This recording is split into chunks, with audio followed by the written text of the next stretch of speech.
ಕೆಜಿಎಫ್2 ಚಿತ್ರದ ಭರ್ಜರಿ ಯಶಸ್ಸಿನ ನಂತರ ಯಶ್ ಅವರ ಕ್ರೇಜ್ ಭಾರತದಾದ್ಯಂತ ಹೆಚ್ಚಾಗಿದೆ. ರಾಕಿಂಗ್ ಸ್ಟಾರ್ ಯಶ್ ಅವರಿಗೆ ಬಾಲಿವುಡ್ನಿಂದ ಹಲವಾರು ಆಫರ್ಗಳು ಬರುತ್ತಿವೆ ಎಂದು ವರದಿಯಾಗಿದೆ.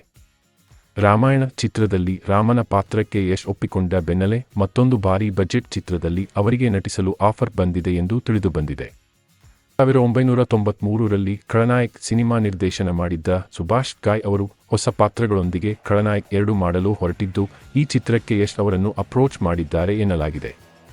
ಆದರೆ ಯಾವ ಪಾತ್ರಕ್ಕೆ ಅನ್ನೋದು ಇದೀಗ ಕುತೂಹಲ ಮೂಡಿಸಿದೆ. ಈ ಚಿತ್ರದ ಬಗ್ಗೆ ಇನ್ನೂ ಹೆಚ್ಚಿನ ಮಾಹಿತಿ ಲಭ್ಯವಿಲ್ಲದಿದ್ದರೂ ಇದು ಒಂದು ಪ್ಯಾನ್ ಇಂಡಿಯಾ ಚಿತ್ರವಾಗಲಿದೆ ಮತ್ತು ಯಶ್ ಅವರಿಗೆ ಒಂದು ಪವರ್ಫುಲ್ ಪಾತ್ರವನ್ನು ನೀಡಲಾಗುವುದು ಎಂದು ಹೇಳಲಾಗಿದೆ. ಈ ಚಿತ್ರವನ್ನು ನಿರ್ಮಿಸುವ ಖ್ಯಾತ ನಿರ್ಮಾಪಕರ ತಂಡ ಯಶ್ ಅವರ ಜೊತೆ ಮಾತುಕತೆ ನಡೆಸುತ್ತಿದೆ ಮತ್ತು ಶೀಘ್ರದಲ್ಲೇ ಚಿತ್ರದ ಬಗ್ಗೆ ಅಧಿಕೃತ ಘೋಷಣೆ ಮಾಡಲಾಗುವ ನಿರೀಕ್ಷೆಯಿದೆ. ಯಶ್ ಅವರ ಮುಂದಿನ ಚಿತ್ರಗಳ ಬಗ್ಗೆ ಅಭಿಮಾನಿಗಳಲ್ಲಿ ತುಂಬಾ ಕುತೂಹಲವಿದೆ. ರಾಮಾಯಣ ಚಿತ್ರದ ಜೊತೆಗೆ ಈ ಹೊಸ ಬಾಲಿವುಡ್ ಚಿತ್ರದಲ್ಲಿ ಯಶ್ ಅವರ ನಟನೆ ಅವರ ಅಭಿಮಾನಿಗಳಿಗೆ ಖಂಡಿತವಾಗಿಯೂ ಒಂದು ಖುಷಿಯ ಸಂಗತಿಯಾಗಿದೆ.